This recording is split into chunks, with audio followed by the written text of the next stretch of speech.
Salmo 119, 89 a 96. Ok? 89 a 96. Podemos ler? Diz assim: Senhor, tua palavra está firmada para sempre nos céus. Tua fidelidade estende-se de geração a geração. Tu firmaste a terra e ela permanece firme. Tudo se mantém até hoje conforme ordenaste, pois todas as coisas obedecem a ti. Se eu não tivesse prazer na tua lei, teria morrido na minha angústia. Nunca me esquecerei dos teus preceitos, pois tu me tens vivificado por meio deles. Sou teu, salva-me, pois tenho buscado teus preceitos. Os ímpios me espreitam para me destruir, mas eu atento para teus testemunhos. Tenho visto que toda a perfeição tem limite, mas teu mandamento é ilimitado. Amém? Eu gosto de uma frase, e eu já repeti, na verdade, várias vezes essa frase, que é uma frase do autor das Crônicas de Nárnia, o C.S. Lewis, que ele diz o seguinte: tudo o que não é eterno é eternamente inútil. Tudo aquilo que não é eterno é eternamente inútil. Eu gosto dessa frase, pois ela me diz exatamente o que eu devo me preocupar, exatamente o que eu devo contemplar e o que até mesmo devo adorar. Essa frase vai dizer, olha, se você se preocupa com coisas que não são eternas, que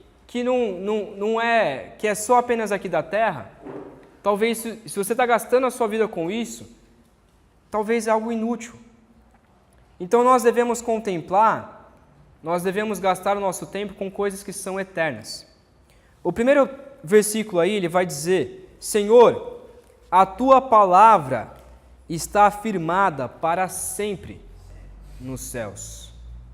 É um versículo bem conhecido, né? A palavra de Deus, ela está firmada para sempre. Ou seja, a palavra de Deus, ela é eterna. A ideia dela estar firmada é a mesma coisa como, por exemplo, você construir um castelo de areia. Você constrói um castelo de areia, você vai na praia, e aí você constrói, você dedica e constrói aquele negócio maravilhoso, bonito e grande. E não sei se você já viu algumas fotos no Google, tem gente que se dedica para fazer aquele castelo de areia, que é enorme. Mas não tem como ele simplesmente pegar aquele castelo de areia e levar para casa.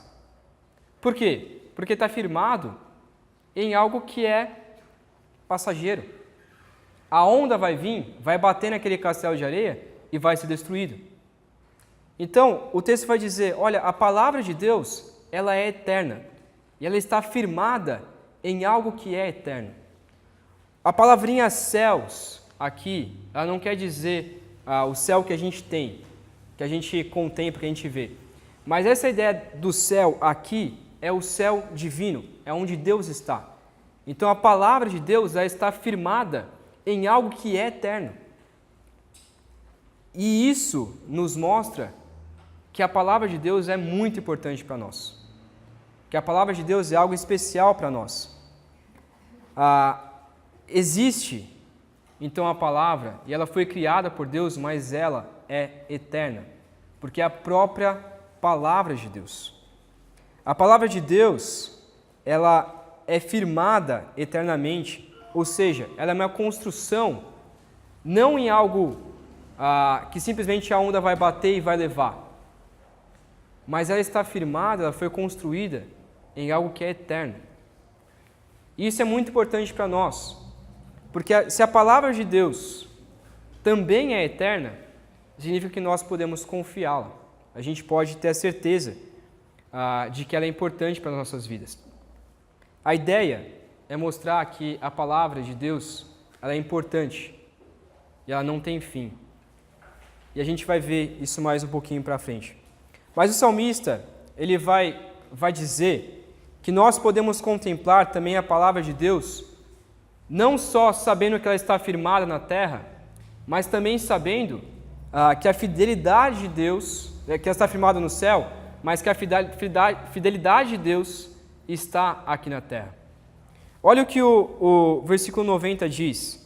Ele diz: tua fidelidade estende-se de geração a geração.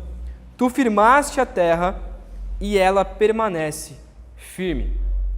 O que o salmista está querendo dizer é que Deus ele se revela através da natureza. A natureza, a terra, ela nos mostra a fidelidade de Deus. Ela nos mostra o quanto que Deus é fiel a nós.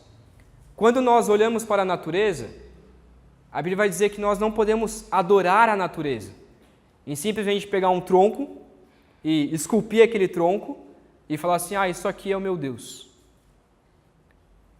Chega a ser ridículo fazer isso. Recentemente, lá no Japão, meu pai até postou isso no Facebook, daquele tufão que ocorreu há um mês atrás, um tufão bem forte, uma das maiores deusas dos japoneses, a estátua de uma das maiores deusas dos japoneses, simplesmente desabou de frente e caiu com o rosto em terra. E aí os japoneses pediram 1000 perdões, porque me desculpa para a estátua dessa deusa ter caído e etc e tal. Eles começaram a pedir desculpas na TV a respeito disso, pedindo perdão por todo esse transtorno de um tufão ter derrubado a estátua de uma das maiores deusas dos japoneses. Mas a minha pergunta que fica é, se essa deusa é tão poderosa e tão importante assim, por que ela deixou a estátua dela cair? Não chega a ser ridículo? Um tufão simplesmente passa e derruba essa deusa, derruba a estátua dessa deusa. O que significa? Que ela não tem poder algum. Mas a Bíblia vai dizer que Deus, ele é fiel e ele mantém a natureza firme. E o fato da natureza estar firme significa que Deus é fiel. O que ele quer dizer com a natureza estar firme? Um exemplo para nós. Não sei se você já pesquisou a respeito, se você gosta a respeito de estudar sobre o universo, de estudar como que é a ordem do universo e etc e tal. Mas se uma coisinha sair da ordem do universo, pode acontecer uma catástrofe enorme. Por exemplo, se o Sol vir a poucos centímetros mais perto da Terra, se não me engano são a 3 a 4 centímetros, ou até menos do que isso, se não me engano, se ele vir um pouquinho mais perto da Terra, a gente morre de calor. Morre, literalmente morre, não é tô morrendo de calor, mas a gente literalmente morre por causa do calor. Se ele se afastar poucos centímetros, a gente morre de frio. Todo mundo morre. A vegetação morre. A natureza morre. A terra entra em colapso.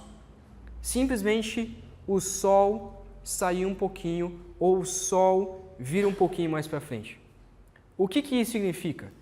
De que Deus é tão perfeito, Ele é tão fiel, que Ele firmou a natureza. Não só o que está fora no universo, mas a própria terra. A ideia é que a terra, ela permanece firme. Deus firmou a terra e a terra permanece firme. A gente vai talvez dizer assim, Samuel, mas a terra, ela tem um monte de devastação. Mas a culpa não é dela. A culpa é nossa. A culpa é por causa do nosso pecado. Mas ela mesmo assim permanece firme. E quando a gente olha para a natureza, a gente não pode adorar a natureza. Olha como é incrível essa natureza. Mas eu olho para a natureza e eu adoro a Deus. O versículo 91 diz que tudo se mantém até hoje, conforme ordenaste, pois todas as coisas obedecem a ti. Ou seja, o que ele está dizendo aqui é que tudo está firmado, a terra está firmada e todas as coisas se mantêm de pé até hoje.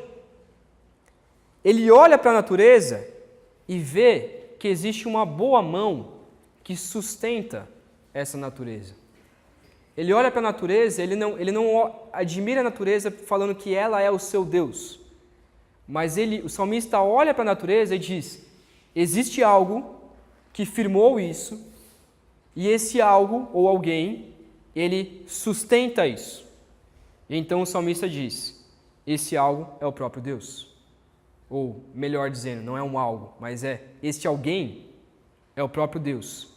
Este Deus, ele firmou a terra, ele estabeleceu e ele sustenta até hoje. Então o fato da gente saber que o sol vai nascer amanhã, mesmo que em tempo de chuva, mas a gente sabe que o sol está lá em cima, é saber que Deus ele é fiel e de que Deus não muda.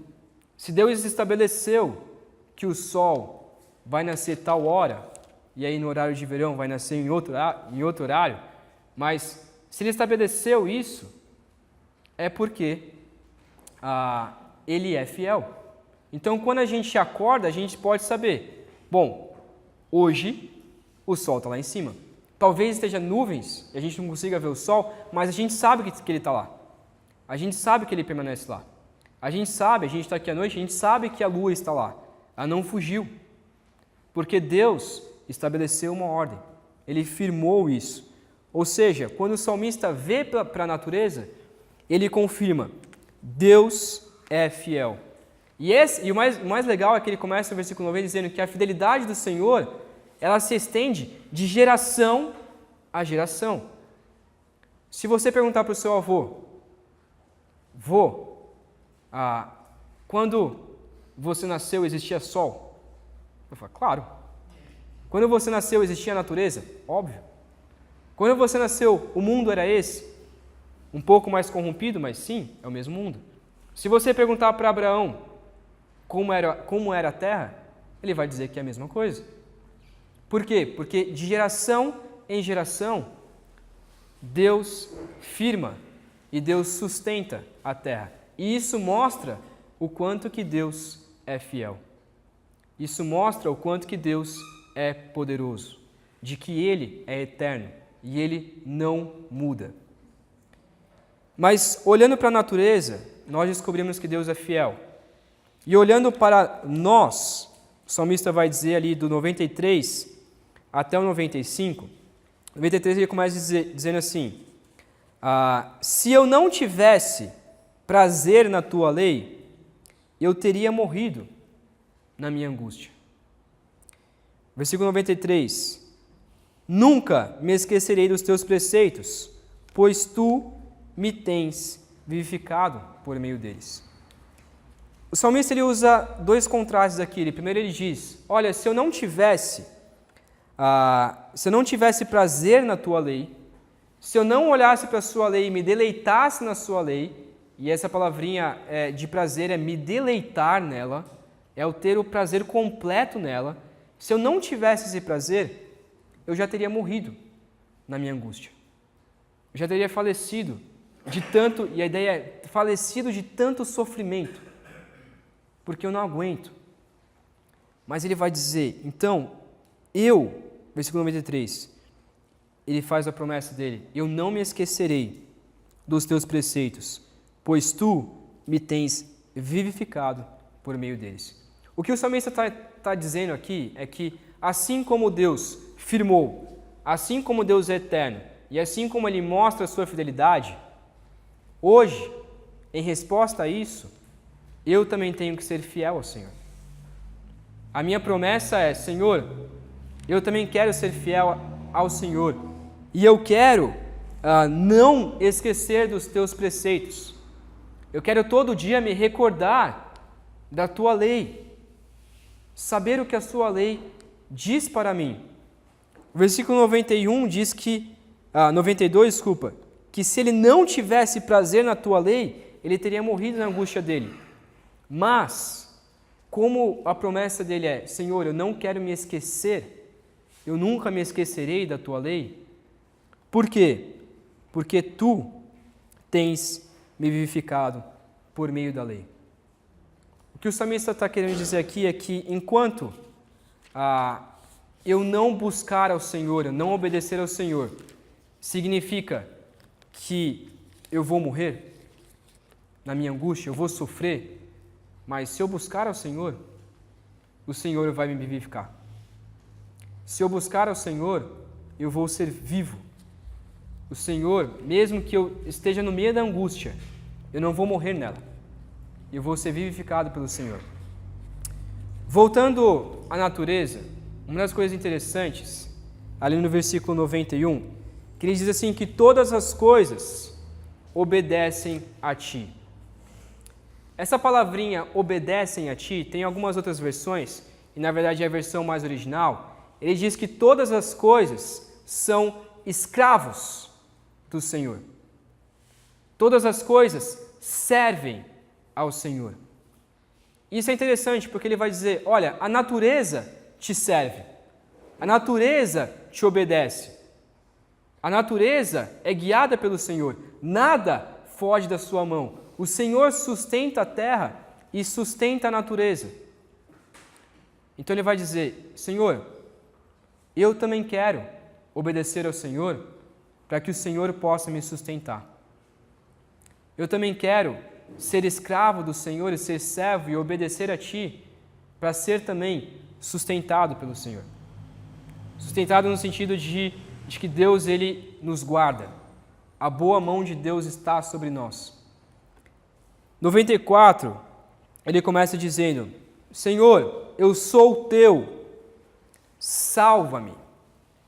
A ideia desse sou teu é, Senhor, eis-me aqui, eu estou aqui, eu estou diante do Senhor, eu sou teu, eu não quero ser de mais ninguém, eu quero ser teu. Então, Senhor, eis-me aqui, eu estou aqui diante do Senhor, eu sou teu, portanto, por favor, salva-me. Calvino vai dizer que quando o salmista diz isso, salva-me, ele está querendo dizer que é salvar dele mesmo, salvar da sua própria corrupção, do seu próprio pecado. Então, uma entrega total a Deus. Senhor, assim como a natureza obedece ao Senhor, eu também quero obedecer ao Senhor. E eu quero pertencer a Ti. Então, salva diante de mim mesmo. Salva de mim mesmo. Salva do meu próprio pecado. Por quê? Porque eu tenho buscado os Teus preceitos. Salva porque eu tenho me dedicado. E a ideia de buscar aqui é caçar. Eu tenho caçado, eu tenho olhado, eu tenho buscado e corrido atrás de obedecer os Teus preceitos. Então, assim como a natureza faz isso, eu também quero fazer. Assim como o Senhor firma a natureza, eu também quero estar firmado pelo Senhor. Eu quero buscar ao Senhor. Eu quero correr atrás dos Teus preceitos. Mas o salmista, ele reconhece que também há uma dificuldade. Também existem dificuldades na vida.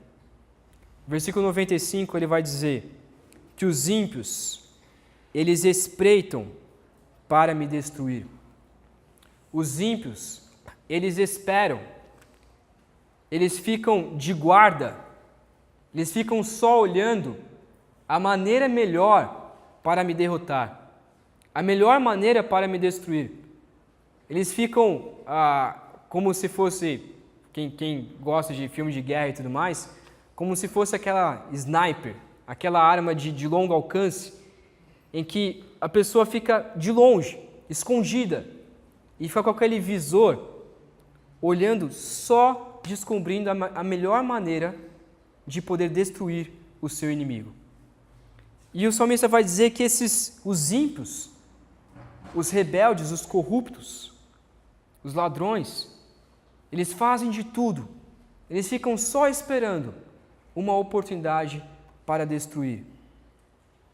Mas, novamente, a gente já estudou uma parte sobre isso no Salmo 119.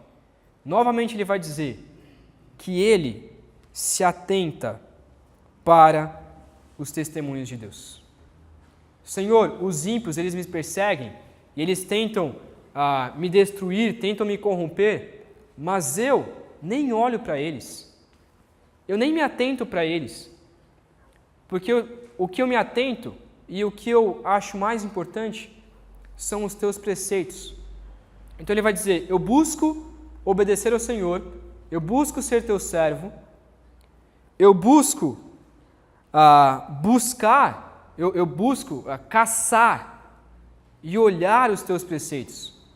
Eu vou atrás dos teus preceitos. E eu também não me importo com as dificuldades da vida. Não me importo se pessoas estão querendo me caçar, estão querendo me destruir, porque eu me atento para os teus testemunhos.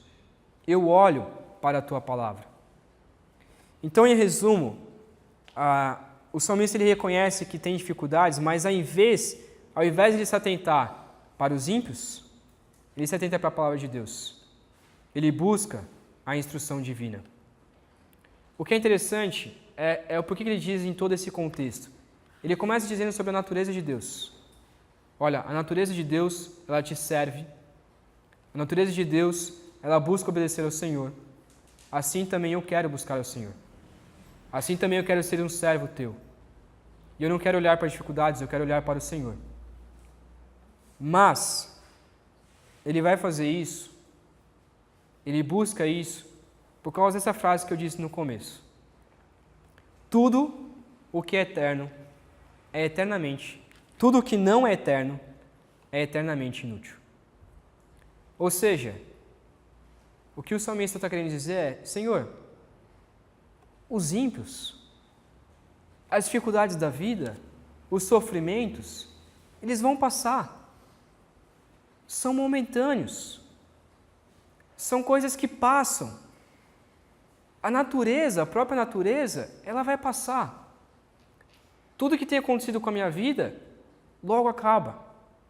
Logo vai acabar. Mas, eu quero me atentar para a tua lei. Eu quero buscar os teus preceitos. Eu quero servir ao Senhor. E por que eu quero fazer tudo isso? Ele conclui no versículo 96. Porque eu tenho visto que toda a perfeição, ela tem limite. Mas o teu mandamento é ilimitado. Na verdade, o versículo 96, ele é como se fosse uma sátira. O salmista ele tá fazendo de uma forma, como se fosse brincando com isso. Porque ele vai dizer assim, eu tenho visto que toda a perfeição, ou seja, na verdade a forma certa é, tudo que eu consigo ver que é perfeito, ele é limitado. O que ele está dizendo, ele está se referindo à própria natureza. Ao alcance dele, o que ele consegue perceber que parece que é perfeito, ele na verdade descobre que é algo que tem limite, é algo que tem fim.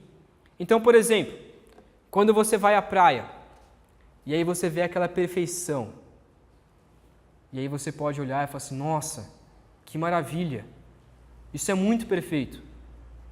Mas no final das contas, você não pode se agachar e começar a adorar aquele pôr do sol ou aquela praia e dizer assim, nossa, isso é perfeito, então eu vou adorar a isso. Por quê? Porque vai passar 8 a 9 minutos, se não menos do que isso, e aquele pôr do sol vai acabar. Mas não só isso, mas talvez no dia seguinte que você volte, não tenha mais aquela beleza do pôr do sol. E daqui a seja lá quanto tempo, quando Cristo voltar, isso já não vai mais existir. A terra já não vai mais existir. Então, por que eu tenho que adorar algo que é limitado? Quando você vê o pôr do sol, mesmo que não seja na praia, mas eu particularmente, quando eu olho para o pôr do sol, eu já começo a falar, nossa, como Deus é incrível. Olha que maravilha, é perfeito e tudo mais. Só que vai passar pouco tempo e vai acabar. Eu não posso adorar aquilo. Eu não posso fazer do pôr do sol o meu Deus, porque é limitado. É uma perfeição, parece que é algo perfeito, mas tem fim. Então eu não posso olhar para um tronco de árvore e fazer dele o meu Deus, sendo que aquele tronco de árvore pode pegar fogo. E aí, cadê o meu Deus agora? Ou eu fazer que nem os japoneses, de ter construído aquela estátua, e passa um tufão e derruba aquela estátua. É algo que é limitado, é algo que logo se acaba. E eu fico me atentando para essas coisas, eu fico olhando para coisas que são limitadas, coisas que logo vão se desaparecer, e muitas vezes eu faço delas o meu Deus. Mas ele vai dizer que o mandamento, ele é ilimitado. Em uma outra versão vai dizer que o mandamento do Senhor, ele é grandioso. Ele é tão grande, mas tão grande, que não tem fim. Então, a perfeição que eu achei que era tão perfeita assim, na verdade tem fim. Mas o mandamento do Senhor é perfeito. E o mandamento do Senhor é tão grande, mas tão grande, que ele não tem fim. E eu muitas vezes olho para a natureza e eu contemplo, eu gasto meu tempo, gasto muito tempo contemplando ela. Mas quanto tempo eu gasto olhando para os mandamentos de Deus? E será que eu contemplo a palavra de Deus? Será que eu me deleito nela? Será que eu paro e olho e digo, ao ler a Bíblia, eu digo, essa é a palavra de Deus. Essa é a palavra de Deus. E eu posso ter a certeza de que ela é perfeita para mim. Será que quando eu leio alguma passagem, eu me engrandeço com ela, assim como eu me engrandeço, assim como eu admiro um pôr do sol, assim como eu admiro a natureza de Deus? O salmista vai dizer que ele vê a perfeição e vê como algo limitado. Só que quando ele olha para os testemunhos de Deus, quando ele olha para a lei de Deus, para os mandamentos de Deus, ele vê que é eterno, que está firmado nos céus, que não tem fim, que é tão grande e é tão maravilhoso, porque é a própria palavra de Deus. Porque a palavra de Deus revela quem Deus é. E quando eu olho para a palavra de Deus, eu olho o que Deus quer falar para mim. E eu me engrandeço por causa disso. Então, ao invés de eu olhar para coisas que não são eternas, coisas passageiras, eu tenho que olhar para aquilo que é eterno, que é a palavra de Deus. E eu tenho que me engrandecer com a palavra de Deus. No final das contas, o que o salmista quer dizer é que a palavra de Deus, ela está firmada nos céus. E a palavra de Deus, ela sustenta a natureza. Ela sustenta tudo isso que a gente vê. Mas a palavra de Deus, ela também nos sustenta. Ela também sustenta a nós mesmos. Mas a questão é, será que eu estou deixando ser sustentado pela palavra? Será que eu estou buscando a palavra de Deus? Será que eu estou caçando a palavra de Deus? Será que eu estou realmente entendendo o quão importante é a palavra de Deus para a minha vida? Porque o restante, que eu acho que é perfeito, na verdade é inútil, é algo limitado. Mas aquilo que me sustenta, que é a palavra de Deus, é eterno. E ela sustenta de geração em geração. A minha pergunta é, como que você quer ser sustentado? Pelos ímpios que olham e começam a te corromper e começam a espreitar para tentar destruir você? É por eles? Ou é por coisas que são limitadas? Por coisas aqui na terra que logo, logo tem fim? Ou será que a gente quer ser sustentado pela própria palavra de Deus? Só tem uma coisa que vai nos vivificar, só tem uma coisa que vai mudar a nossa vida e só tem uma coisa que vai responder às questões da nossa vida. É a palavra de Deus. Porque é por meio da palavra de Deus que Deus fala a nós. E nós podemos conhecer a Deus através dela. Então, no final das contas, quando você ama a palavra de Deus, significa que você ama o próprio Deus. significa que você quer adorar o próprio Deus. Por isso que nós devemos ser sustentados por ela. Assim como a natureza, assim como todos os homens, eu devo querer ser sustentado e servir a esse Deus. Amém? Que a gente possa buscar isso todos os dias. Amém?